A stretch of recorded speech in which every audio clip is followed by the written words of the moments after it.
नमस्कार साथियों, मैं आनंद निम्बाड़िया, महानिरीक्षक सेवानिवृत्त भारत तिब्बत सीमा पुलिस बल, आपका आपके चैनल में स्वागत करता हूं।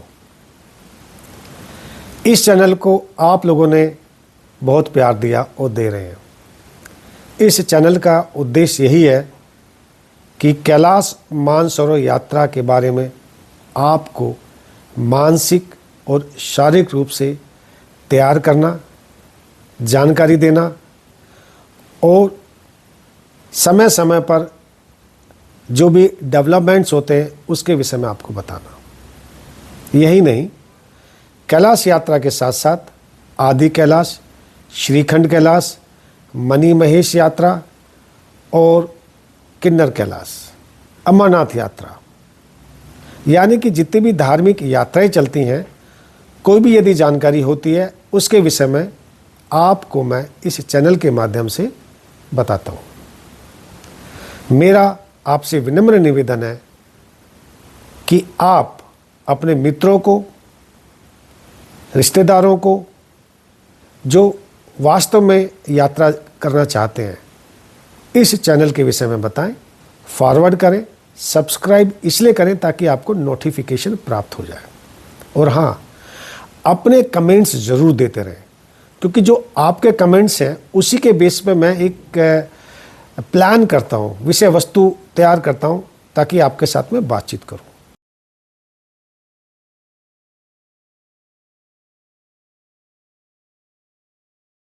नमस्कार साथियों, मैं आनंद निम्बाड़िया, महानिरीक्षक सेवानिवृत्त भारत तिब्बत सीमा पुलिस बल, आपका आपके चैनल में स्वागत करता हूं। इस चैनल को आप लोगों ने बहुत प्यार दिया और दे रहे हैं। इस चैनल का उद्देश्य यही है कि कैलाश मानसरोवर यात्रा के बारे में आपको मानसिक और शारीरिक रूप से तैयार करना, जानकारी देना और समय समय पर जो भी डेवलपमेंट्स होते हैं उसके विषय में आपको बताना। यही नहीं, कैलाश यात्रा के साथ साथ आदि कैलाश, श्रीखंड कैलाश, मणि महेश यात्रा और किन्नर कैलाश, अमरनाथ यात्रा, यानी कि जितनी भी धार्मिक यात्राएं चलती हैं, कोई भी यदि जानकारी होती है उसके विषय में आपको मैं इस चैनल के माध्यम से बताता हूँ।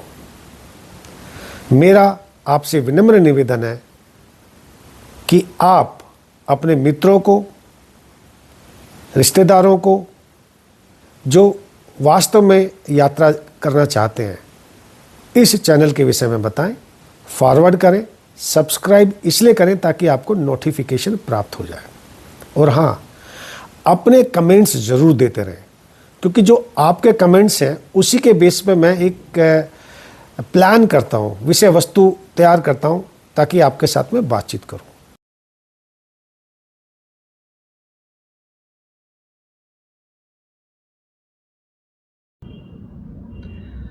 कैलाश को आपको समझना है तो तिब्बत को भी समझना पड़ेगा, तिब्बत की संस्कृति को भी समझना पड़ेगा। तो मेरा ये प्रयास है कि तिब्बत के बारे में हम अपनी जानकारी बढ़ाएं। बुद्ध धर्म के अंदर, विशेषकर तिब्बत के अंदर, उनका जो दर्शन शास्त्र है वो एक अलग लेवल का है। इसकी व्याख्या महातीर्थ के अंतिम यात्री श्री विमल दे ने बहुत व्याख्या की है। इसी पुस्तक की मैं आपके साथ समीक्षा और सरल शब्दों में आपके साथ में वार्ता कर रहा हूं, ताकि आप लोग भी कैलाश मानसरोवर के लिए मानसिक रूप से तैयार हो जाए। तब आपको बहुत आनंद आएगा।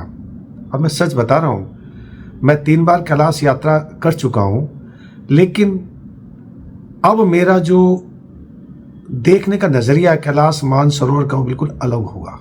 भगवान शिव ने, उनकी अनुमति हुई, मैं पुनः प्रयास करूंगा भविष्य में कैलाश मानसरोवर यात्रा दोबारा करूं, लेकिन मेरा अब यात्रा करने का एक अलग ही रूप, स्वरूप और देखने का नजरिया होगा। क्योंकि मैं इस पुस्तक के जरिए बुद्ध धर्म को, तिब्बतियों को समझने की जो कोशिश कर रहा हूं उसको ग्राउंड में देखूंगा। जब पहले कुछ भी समझ में नहीं आता, वो यात्रा की परिक्रमा करके आ गए। मित्रों, एपिसोड नंबर 8 में मैंने आपसे बात की थी बुद्धिज्म के बारे में। बुद्ध धर्म के एक सेक्ट क्या है और उनको कैसे शुरुआत हुई, रिम्पोचे क्या होता है, कैसे एक कश्मीरी विद्वान ब्राह्मण तिब्बत गए, वहाँ के राजा ने उनको बुलाया और कैसे उन्होंने भारतीय सनातनी संस्कृत का और तिब्बती साहित्य के साथ मिलन किया, एक नए लेवल पर लेके गए।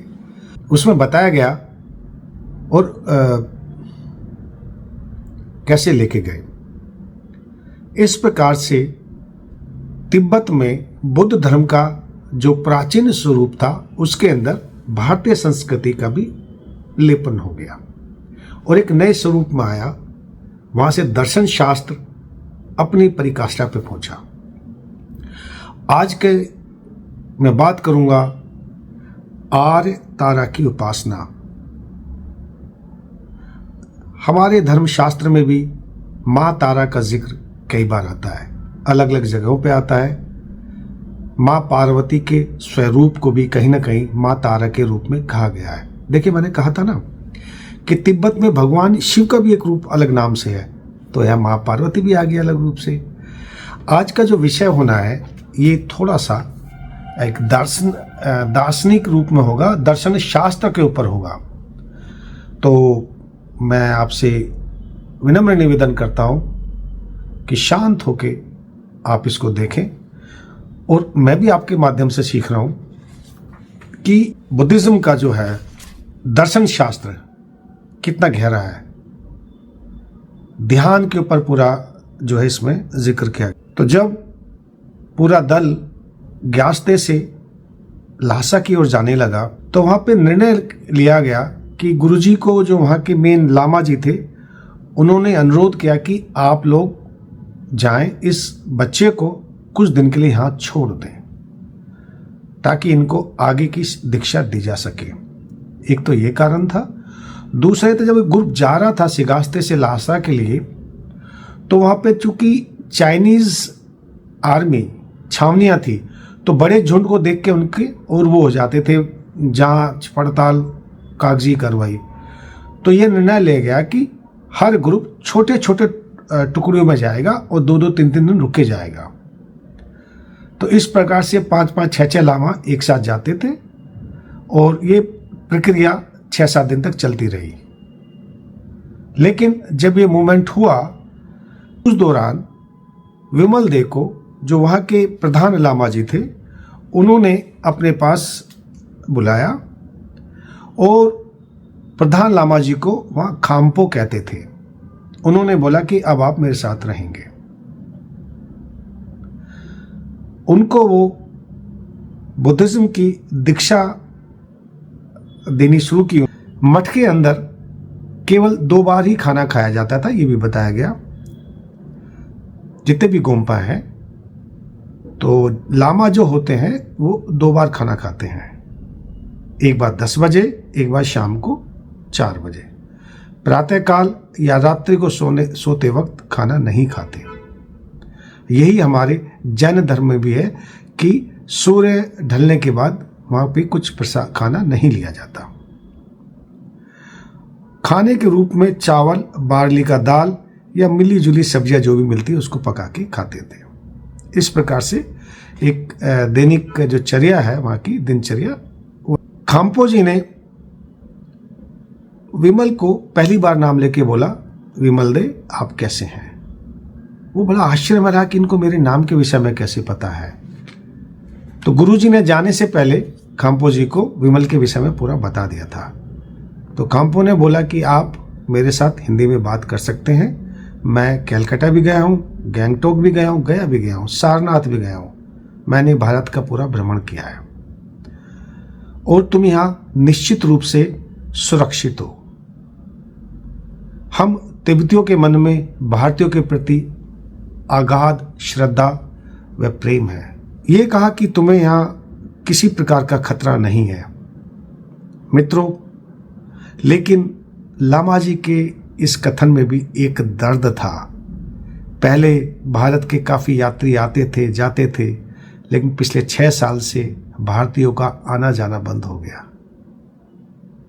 ये वो काल था जब चीन ने तिब्बत पे अपना कब्जा जमाया।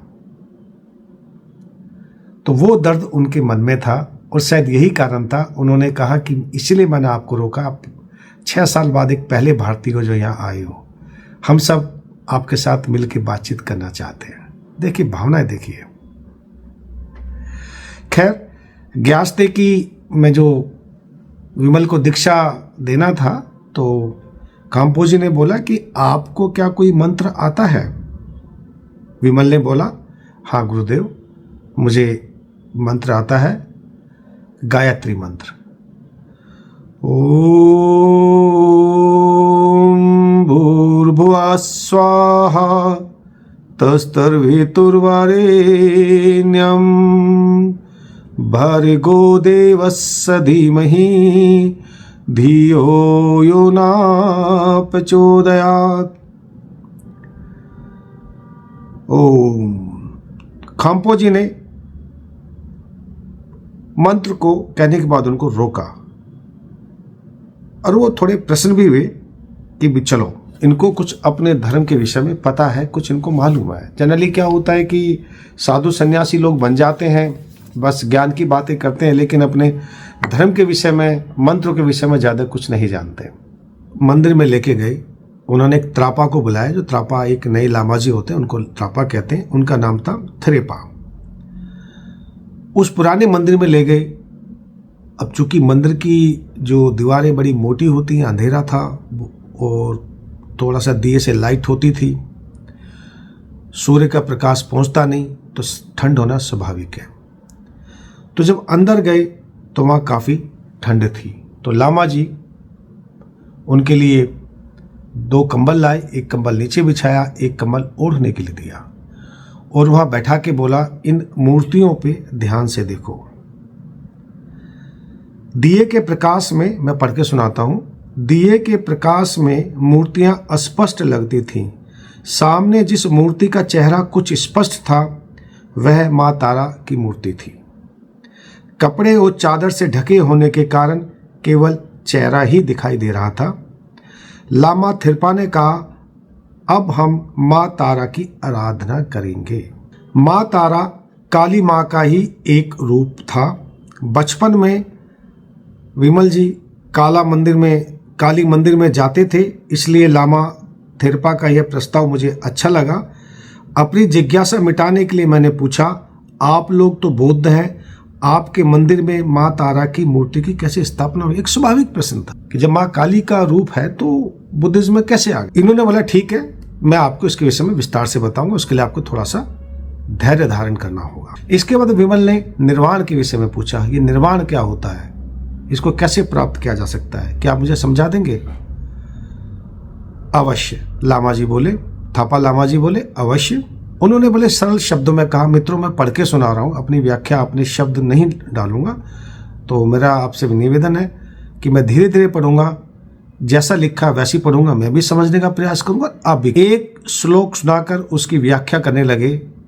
चारों ओर जो मंदिर है, आकाश, पथ, पहाड़, मनुष्य आदि देखते हो, निर्वाण में हमें इन सबसे अलग जगत में पहुंचना पड़ता है।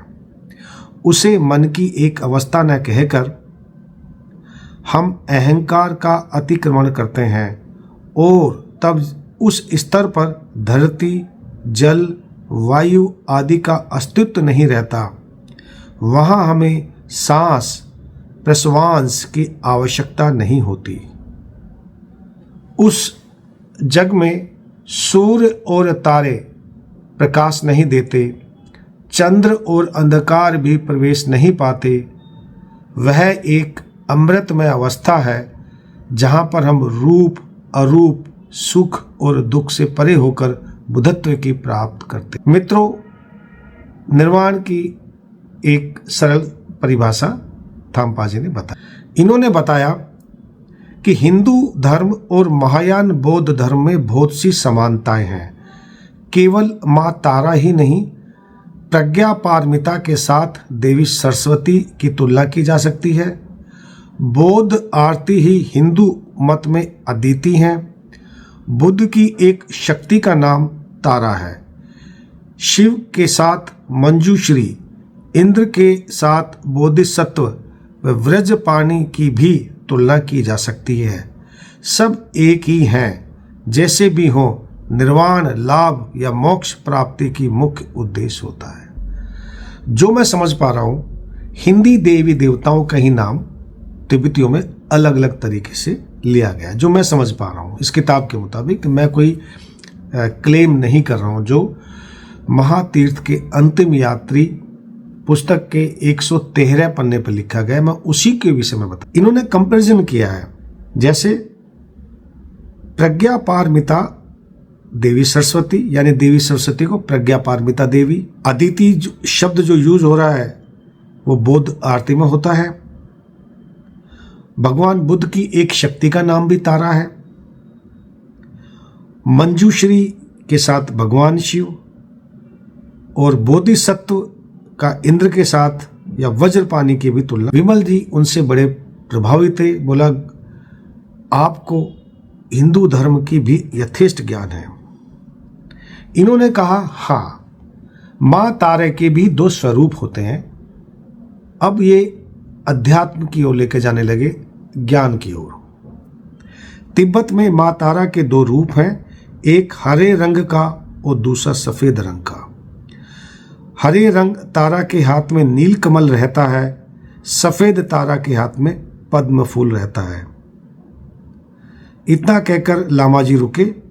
वो उसको समझने के लिए कुछ समय दे रहे थे कि हरे रंग की तारा के में नीलकमल और सफेद रंग की तारा के हाथ में पद्म फूल, यानी दो प्रकार की मूर्ति होती है, हरे और सफेद।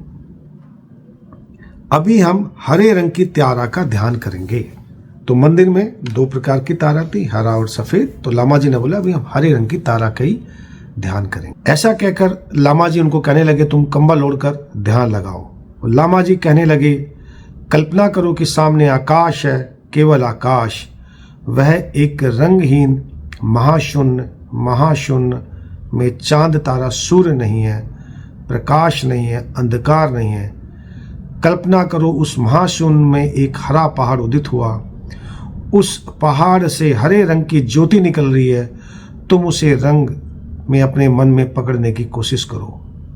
यह रंग क्रम से सिमट कर एक नारी मूर्ति बनने लगी है। यह नारी मूर्ति ही हमारी आराध्य मां तारा देवी है।